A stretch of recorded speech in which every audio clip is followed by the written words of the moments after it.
الو. الو، السلام عليكم. عليكم السلام ورحمة الله، اهلا وسهلا. ازيك يا مروه؟ اهلا بيك، حابب تقول اسمك؟ ميدو مثلا. اهلا بيك يا ميدو. ميدو، المكالمة مذاعة على الهواء، موافق بالاذاعة؟ مفيش مشكله، عادي. اتفضل قولي مشكلتك ايه؟ والله هو بدايه، بس قبل اي حاجه انا مبسوط جدا ان انا بكلم حضرتك. ربنا يبارك فيك، اهلا وسهلا بيك. البرنامج بتاعك بيحل مشاكل كتير، او على الاقل بيدي نصايح لناس كتير بتكون محتاجاها. يا رب يا رب يجعلنا آه، سبب ان شاء الله. الحمد لله. اتفضل. القصه باختصار، معرفش اذا كان ينفع فيها اختصار ولا لا، بس هحاول يعني. اتفضل. انا جيت القاهره امم. من 2002، يعني امم. شغل وكلام من ده. انا من الصعيد اصلا. امم. فاشتغلت في ورشة ملابس في امم. وسط البلد.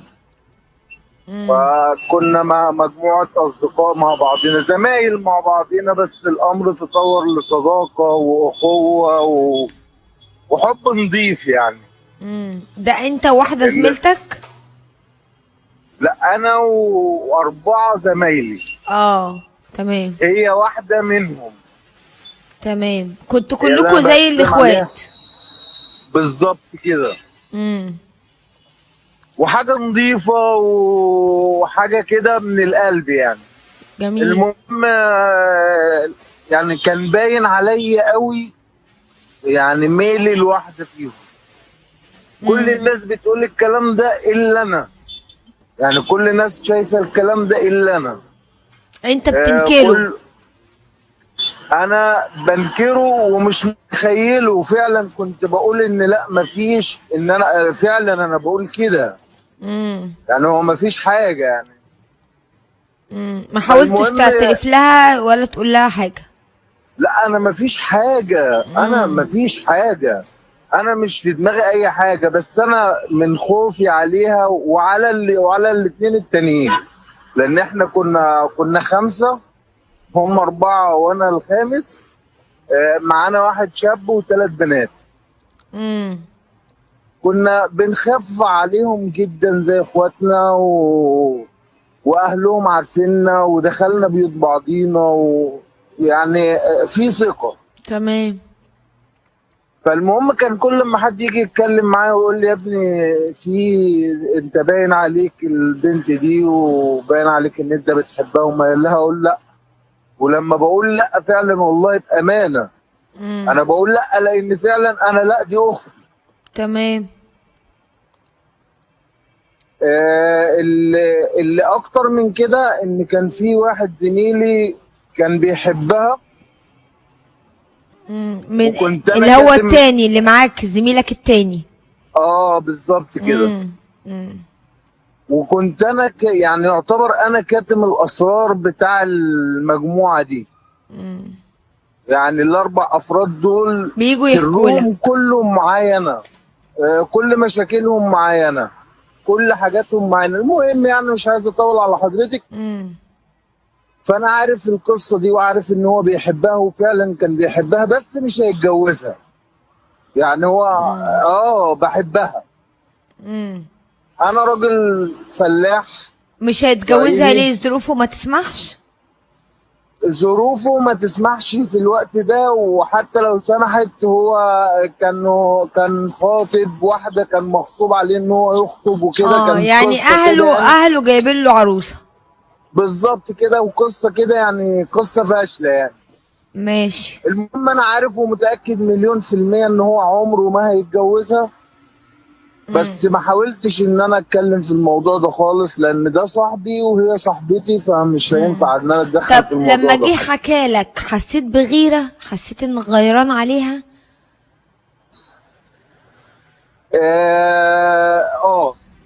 بصراحة. بس مش غيران اللي هو غيرة واحد بيحب واحدة. لا، غيران ان يعني ازاي يا عم؟ طب لو كده يعني، انا قلت له الكلام ده، قلت له طب تعالى نروح نقابل ابوها ونتكلم. احنا ما ينفعش نعمل حاجه زي كده او تمشي معاها او تتسلى بيها او الكلام ده كله. انت بتتقي ربنا فيهم اكنهم اخواتك. بالظبط كده والله. طيب جميل. فين المهم المشكلة؟ عدت الايام. صاحبي دوت اتجوز خلاص، ما اتجوز اللي هي خطيبته اللي اهلهم خطبوها ماشي. وخطبوها له، والموضوع خلص وتمام. انا بقى بدأ الموضوع يشتغل في دماغي وبدأت اعرف ان انا بحب الانسانة دي. مش مجرد حب اخوية ولا الكلام ده كله، انا بحبها. ماشي. فالوقت اللي أنا جيت هفكر، يعني انا خدت وقت كبير ودي غباء مني في الوقت ده، لان انا خدت وقت كبير قوي في التفكير. اللحظة اللي انا فكرت ان انا اتقدم لها او ان انا اصارحها او اقول لها، جت هي وقالت لي ان انا اتخطبت وكانت قرايه فتحتي امبارح. تجاوزت الموضوع واللي حصل حصل. في وقتها زعلت طبعا وقعدت من الشغل فتره وكده. معلش استحمل لي انا بطول. انا طب انا اول بس مره عايزه اتكلم في اعرف، برنامج. قول لي التفاصيل المهمه، يعني الوضع دلوقتي ايه؟ الوضع بس في نقطه بس صغيره هقول لحضرتك عليها. اتفضل. خلاص خدتنا الايام وقعدنا فتره. انا خطبت واحده تانية، واحده قريبتي. خطبنا واتجوزنا دلوقتي ومعانا طفلين. جميل. ماشي. بحبها جدا، بحترمها جدا. ما اقدرش استغنى عنها ابدا ايا كانت الاسباب وتحت اي ظرف من الظروف. البنت التانية دي لحد دلوقتي ما اتجوزتش. انا طول الفترة دي احنا اصلا ما اتقطعناش عن بعضينا. برضو بحبها جدا لدرجة الجنون. يعني انتوا الفترة دي كلها بتشتغلوا في نفس المكان؟ احنا خلاص. انا سبت الشغل من ساعة ما قالت لي انا اتخطبت. انا سبت الشغل خلاص وشفت مكان تاني وشغل تاني وكده وعشت حياتي. تمام. واتجوزت وخلفت. بس احنا على تواصل. وكل السنين دي هي ما اتجوزتش؟ لا هي ما اتجوزتش. دلوقتي ايه اللي حصل؟ هي ظهرت لك تاني، بقيتوا مقربين اكتر؟ هي اصلا مش ما ظهرت. هي ما اختفتش عشان تظهر. لا هي ما اختفتش. بس انا تعبت من ايه؟ انت حاسس انك بتحبها؟ انا مش حاسس. انا فعلا بحبها جدا. وفي نفس الوقت بتحب مراتك وبتحترمها، وهي ام ولادك اللي ما تقدرش تضايقها. ما اقدرش اضايقها. انا حاسس انا تعبي من ايه؟ مش تعبي ان انا بحب واحده لا، انا تعبي ان انا مراتي دي انا حاسس ان انا ممكن مثلا تتجرح في لحظه من اللحظات. طب انت علاقتك بزميلتك اعترفتوا لبعض دلوقتي ان في حب ولا ما قلتلهاش؟ انا قلت لها. وانا يعني انا عارف ان هي برضو بتبادلني نفس الاحساس وبتبادلني نفس الشعور. وعرضت عليها قبل كده، كانت فتره من الفترات قبل الكورونا وكده، كان شغل كويس وكنت ممكن افتح بيتين في الوقت دوت. وقلت لها ان احنا نتجوز قالت لي لا. ولا صريحه. طب ليه يا بنتي؟ وهي طبعا دلوقتي اكيد يعني سنها مش صغير. لا سنها مش صغير. هي دلوقتي عندها 34 سنه. فبتقول لي لا واولادك واولاد، لان هي تعرف اولادي. الولاد هي ولا هي تعرف. هي تعرف مراتي لكن مراتي ما تعرفهاش. فهي قالت لك لا انا ما اتجوزتش راجل متجوز واخرب بيته؟ لا مش كده. قالت لي انت بالذات بيتك انا ما اخربوش.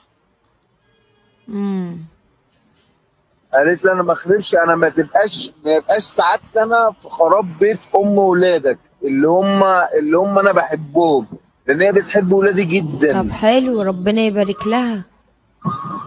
ماشي. وهي انسانه يعني فوق كلمه محترمه دي قليله عليها. يعني كلمه محترمه يعني دي يعني انت مشكلتك انك انت معاك 2 محترمين و2 كويسين و2 ما شفتش منهم حاجه وحشه، فمش عارف تعمل ايه، خايف تبقى مع دي فتظلم دي، وخايف تبقى مع دي فتظلم دي، صح بالظبط كده؟ بالظبط تمام. كده. تمام. في طيب. بقى المشكله بقى ان مش موضوع ان انا خايف ابقى مع دي ولا مع دي، لان انا كده كده مراتي ده حقها، يعني انا مش هحطها في وانت قلت انا مقارنه. مش هسيبها لاي سبب من الاسباب لان لا هم لا ولادك. لا لا، دي فكره مستبعده تماما. طب الحمد لله. انا الوقت اصلا اللي حطيت نفسي في مقارنه، اللي حطيت نفسي ان انا ممكن اقارن كده، ده احساس فعلا يعني مميت. ان انا اقارن او ان انا اختار ما بين دي ودي موضوع صعب جدا. مش موضوع انت مش قادر مستحيل. تستغنى عن حد فيهم. لا خالص. خالص. التانية اللي هي حبيبتي الاولانيه ديت، انا لما بشوفها او لما بنتقابل او لما بترجعك تجمعنا لايام الظروف، حلوه. مش لايام حلوه. انت ما تعرفيش كميه السعاده والصفاء النفسي والطاقه الايجابيه اللي انا بكون فيها يعني ببقى حاسس كده ان انا يعني حاجه تانية. مراتي لما بنبقى مع بعضينا في البيت ببقى حاسس بالراحه والسكينه والاستقرار والحب. وهي عندها عطاء يعني مبالغ فيه. بس معلش، مين الاتنين؟ انا شايفه ان انت متعلق بالاتنين، بس مين الاهون عليك؟ يعني مين اللي لو صحيت من النوم ما لقيتوش هيبقى الخبر اهون؟ هكدب عليكي لو قلت لك حد منهم. هكدب عليك بامانه والله. انا ممكن على فكره، ممكن حد اللي هيسمع الموضوع دوت او حضرتك تفكر ان الموضوع ايه يا عم التفاهه اللي انت فيها دي، لا على فكره بالعكس، لا انا مش مستهيفه ابدا كلامك. دي مشاعر انت مالكش يد فيها، حاجه حصلت جواك، وانت دلوقتي عندك صراع طول الوقت، ورغم ذلك انت عرضت عليها الجواز على فكره، صح؟ انا عرضت عليها كنت حاسب الخطوه دي؟ ما كنتش خايف من عواقب الخطوه دي لو مراتك عرفت؟ لو مراتي عرفت انا هعرف ارجع مراتي، حتى لو زعلت شويه انا عارف ازاي هرجع مراتي، لان هعرف اعاملها ازاي وهعرف. يعني انت واثق من نفسك؟ انا واثق من نفسي وفيها. بس انت ساعتها هتكون اتجوزت عليها وهي شايفه انها مش مقصره، ما شاء الله خلفت لك ومفيش وشايلاك واخده بالها منك وصيناك، فهيبقى ايه مبررك في ان انت اتجوزت؟ لو قلت لها بحب يبقى انت ما بتحبهاش. ان هي عارفان انا بحبها قد ايه. ماشي. وانا يعني معلش احنا عشرة النهارده، يعني انا خاطب مراتي من 2006. فانتوا بقالكوا سنين. لا من 2005. فانا عارف سكتها ممكن ادخل لها ازاي، وممكن يعني اوصل لقلبها ازاي تاني، يعني لو حصلت دي. بس هو المشكله الاصعب بقى ان في الوقت الحالي انا مش هينفع افتح بيتين. ظروفك مش هتيجي انك تفتح بيتين. ظروف ماديا انا مش هينفع افتح بيتين. هبقى بضحك على نفسي وهبقى بضحك على دي وبضحك على دي، والاتنين مفيش واحده منهم تستاهل مني ان انا اضحك عليها. جميل. بتحسم الازمه دي ازاي؟ انا بتصل بحضرتك عشان تساعديني احسم الازمه. طيب بص، انا هقول لك باختصار. لان انا عمري ما هقدر اهيف مشاعرك ولا حاسبك على حاجه مش بايدك. رسولنا الكريم عليه الصلاه والسلام كان بيقول لربنا ما تحاسبنيش يا رب على ما املك. هو قلبه، القلب ده ما فيش عليه سلطان، ما حدش يقدر يقول لحد ما تحبش او حب، ده بتاع ربنا. وقلوبنا بين اصابع الرحمن يعني يحرقهما كما يشاء. طيب لكن خلينا نفكر شويه بعقل. مش ما ينفعش طول الوقت القلب بس اللي يقودنا.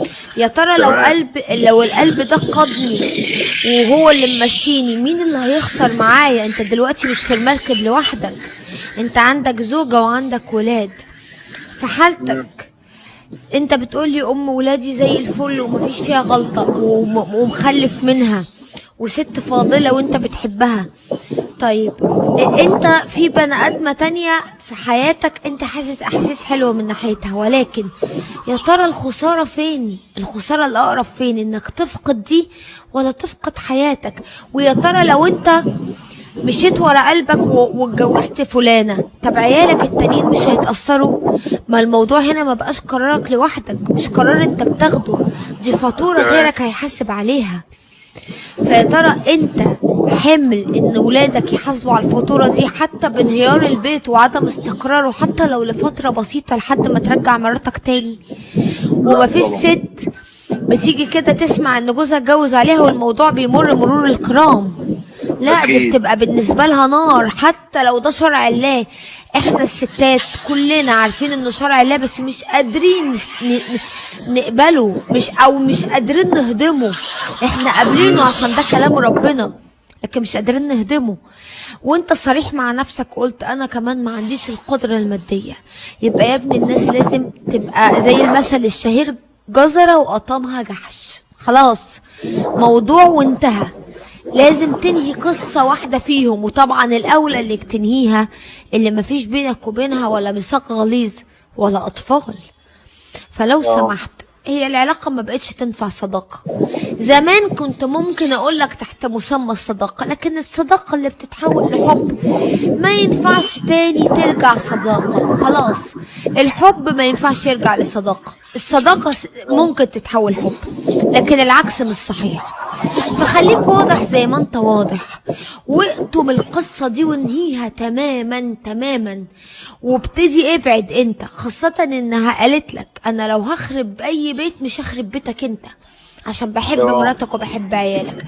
يبقى جزاها الله كل خير، سيبها لحياتها، يمكن انت تكون سبب في عطلة حياتها وهي مش صغيرة، 34 سنة، يعني يا دوب تلحق تعمل لها بيت وأسرة.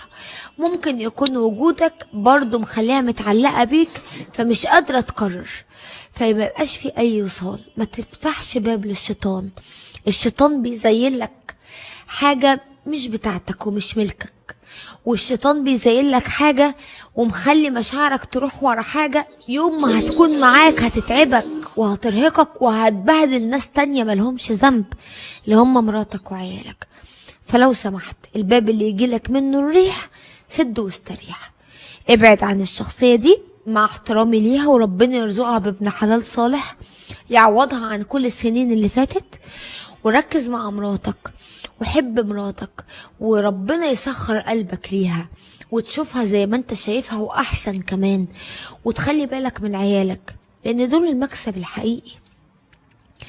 كل الستات ربنا لما بيرزق حد بالحب فهي نعمة كبيرة جدا، وكل الستات على فكرة للراجل اللي ما بيحبش بيبقوا واحد، لكن الراجل المميز اللي يلاقي ست يحبها ساعتها بيحس انه انتقاها وانه خد احسن حاجة في الدنيا، وانه معاه واحدة ما فيش حد زيها.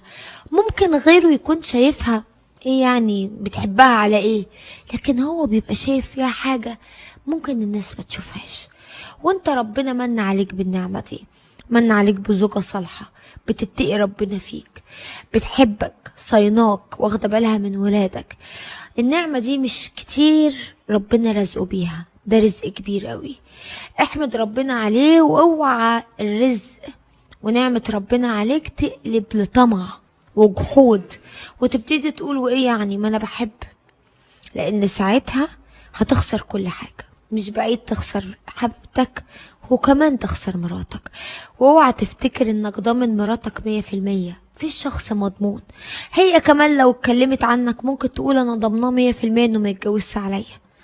فما تفتكرش ان انت معاك زمام الامور طول الوقت، لان ممكن تصحى فجأة تلاقي نفسك خسران كل حاجة وانت مش قد الخسارة دي. ارضى بما قسم الله لك. ودايما بقول اختصار لكلام كتير قوي، لو كلنا عايزين نبقى سعداء لازم نرضى، لازم نرضى. الشيخ الشعراوي رحمة الله عليه كان يقول اغلقوا ابواب عدم الرضا وابواب التشاؤم بان انت ترضى، بان انت تبقى سعيد. عايز تقفل قفل والقفل ده يصدي وما يبقاش ليه لازمة، ارضى. ساعتها مش هتلجأ تاني تفتح الباب اللي فيه يا ريتني. اللي يرضى مش هيقول يا ريتني، اللي يرضى مش هيبص لحاجة غيره، اللي يرضى ربنا هيحلله حاجته.